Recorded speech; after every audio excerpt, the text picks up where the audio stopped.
Pessoal, problema da insatisfação quanto ao desempenho, né? Quem tá falando, professor? Calma, calma. Tá, o professor tá falando do desempenho democrático.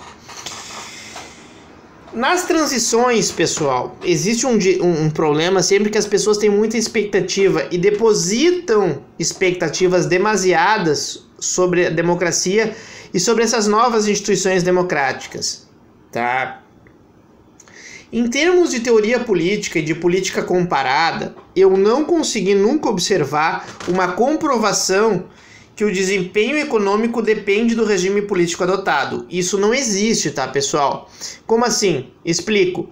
Existem ditaduras que talvez tenham um desempenho econômico, incluindo melhor que algumas democracias, até porque o crescimento econômico, eu conhecendo macroeconomia como eu conheço, tem algumas variáveis que na democracia dificultam. Por exemplo, protestos, pedidos de melhores salários, né? Porque muitas vezes, quando há um crescimento econômico, que era o caso, por exemplo, antes de 64, bom em algum ano, as pessoas naturalmente querem uma melhor distribuição. Olha, né, trabalhamos para isso, o trabalhador brasileiro, né, merece isto. Quando tu tolhe esses aumentos, quando tu torna a greve ilegal, como foi o caso do AI-5, né, que quase não se permitiu greves, ali depois foram só as greves do ABC no início da década de 70, né, que ali surgiu, por exemplo, a figura como o ex-presidente Lula.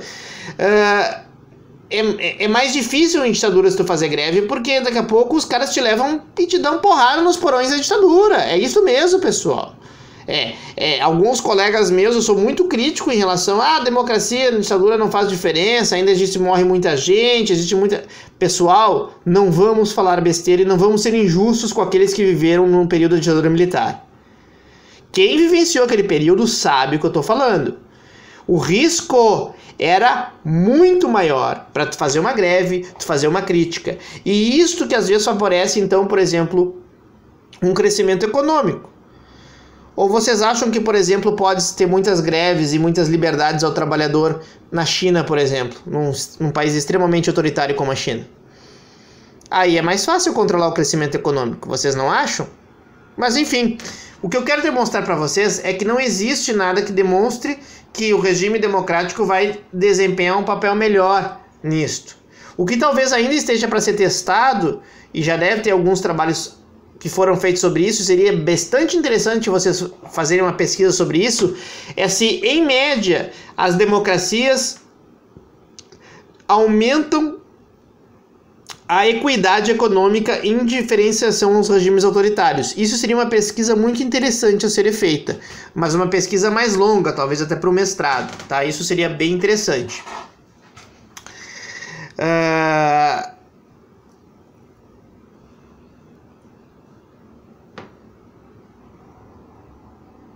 Às vezes, pessoal, essa ideia de democracia também é para ver se o sistema se torna mais responsivo. Ou seja, se as pessoas conseguem, enfim, ter seus interesses atendidos pelo sistema. Tá? Então, um outro exercício que eu já tinha falado ali no slide anterior é perguntar, né, uma comparação entre os países, se o índice de desenvolvimento humano de países democráticos e autoritários, como é que se faz isso? Se existe uma diferença significativa, como é que se dá essa evolução? Tá? Agora, uma coisa interessante, por mais que a democracia seja interessante, também a democracia não resiste se por muito tempo, por exemplo, por décadas, o desempenho econômico-social seja ruim. Aí nenhum sistema político resiste, né, pessoal? E aí é que eu digo que existe uma diferença entre legitimidade e desempenho, tá?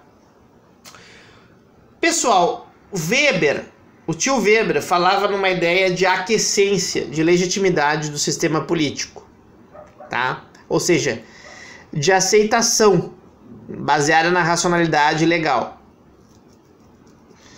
Contudo, o desempenho é uma coisa diferente. O sistema ele pode ser legítimo, a democracia, mas o desempenho ele pode ser pífio, né? Então nem todo eleitor que é crítico ao desempenho das instituições simplesmente vai adotar um modelo alternativo à democracia, ou seja, vai preferir um regime autoritário. Nem sempre. Às vezes as pessoas justamente são críticas à democracia que tem porque sabem que ela pode ser muito mais aprofundada, né? Sem necessariamente querer uma ditadura militar como uma alternativa. Tá? Então eu falei para isso para vocês em Teoria Política 3, a distinção clássica de David Easton, né? O apoio difuso, que é a legitimidade, versus o apoio específico, o desempenho institucional e de políticos, tá? Ou seja, o apoio difuso é aquele apoio à democracia, né? Você prefere democracia? Esse é um apoio difuso. Agora, o desempenho, como é que está o desempenho do Congresso? Como é que está o desempenho do teu político, do teu partido? Aí é diferente. Isso é um desempenho mais pontual. Vocês conseguem perceber a diferença, tá? Isso é importante quando a gente debate cultura política democrática. Porque muitas vezes, em alguns países, quando a coisa está ruim, o desempenho econômico não vai bem, o Congresso não está bem avaliado, pelo menos as pessoas preferem democracia. Vejam essa ideia aqui numa comparação de escala de autoritarismo versus satisfação com o governo. Tá? Aqui tem a satisfação com o governo, se é negativa, se é média ou se é positiva. Tá? Vejam que não existe correlação com a pessoa ser democrática, tá num patamar intermediário, ou ser autoritária. Por exemplo, os autoritários, 21% avaliam o governo negativamente, no caso era um governo da década de 90, não o atual, tá? Tomem cuidado. 24% avaliavam o governo de uma maneira média, e também são autoritários, e 32% positivo. Aqui, os democratas que avaliam o governo negativamente são 51%, 44% média e positiva 25%. Vejam, pessoal, que não faz muita diferença, e mesmo o cara avaliando negativamente o governo em questão, ele ainda assim se torna um democrata, ou seja, não há correlação entre isso. O que eu quero mostrar para vocês é que as pessoas podem ser insatisfeitas com o governo pontualmente, mas que não necessariamente essa insatisfação vai passar para a insatisfação quanto à existência de democracia, tá? Ou seja, o que faz com que as pessoas se tornem mais satisfeitas ou menos satisfeitas com as democracias? Aqui há uma correlação, uma matriz de correlação. Acho que se vocês não aprenderam, vocês vão aprender o que significa isto em pesquisa quantitativa, mas significa mostrar quanto duas variáveis estão associadas. No caso, a variável aqui é a satisfação com a democracia.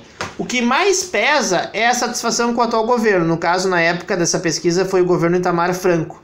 Ou seja, aqui existe uma correlação moderada entre a avaliação que tu fazes do governo com a satisfação com a democracia, o que é equivocado, porque um governo pode ser muito ruim, isso não significa que a democracia seja ruim, o governo pode ser ruim. A satisfação com o Congresso Nacional, a eficácia política objetiva, ou seja, se tu acha que o teu voto faz diferença, né, isso está associado com a satisfação com a democracia. A avaliação dos políticos, a avaliação dos serviços públicos, né? A confiança entre as pessoas e instituições de uma maneira um pouco menor, e aqui quase que sem correlação em escala de autoritarismo, né? Uma correlação muito baixa, tá? Ou seja, o que mais importa não é se a pessoa é autoritária ou não, o que mais importa é a satisfação com os políticos de maneira geral, de uma maneira mais atual. Então, entendam isto, satisfação é uma coisa, legitimidade é outra, tá? Claro, né, pessoal, é óbvio que seria melhor se os políticos, o Congresso e os partidos fossem mais bem avaliados, isso aí não há dúvidas quanto a respeito disso. Só estou mostrando que uma insatisfação que é eterna quanto ao Congresso e quanto aos partidos, já é de muitas décadas, isso, né, em qualquer pesquisa que é feita, né, isto aí é realizado. Eu geralmente acabo nas aulas presenciais uma situação, né, desta aula de hoje com uma citação do autor, né, na página 270, mas em vez de citação eu vou propor então uma atividade que, vejam, Não sei se vocês vão conseguir me entregar. O que eu pensei para vocês, pessoal, como é uma atividade mais pesada que eu vou pedir, é uma atividade que envolveria toda a turma, né, que seria mais ou menos gerenciada no grupo de WhatsApp de vocês. O que eu penso, o que eu proponho como atividade para vocês? Vocês lembram daqueles vídeos do Boris Faustus, né, que fala sobre alguns períodos da democracia brasileira, como o período militar, a redemocratização, a era Vargas, etc, etc. Ok? Eu gostaria que vocês, então, realizassem um vídeo, tá? Entre 20 a 30 minutos, mas enquanto turma, né? Bem editado, bem feito, bem falado, só que um momento histórico um pouquinho mais curto. Quem sabe de 5 anos eu vou propor para vocês. Então, vocês podem escolher qualquer quinquênio aí, de alguns anos, desta disciplina, evidentemente, sobre história política brasileira, similar ao vídeo do Boris Fausto, para vocês fazerem conjuntamente, né? E fazer um material didático que fique legal e depois a gente consiga colocar no YouTube. Claro, quem não participar, enfim, efetivamente não quiser, não participe, mas deixe os colegas que queiram fazer. Não sei se 5 vão querer fazer, 7, 10, 12, né?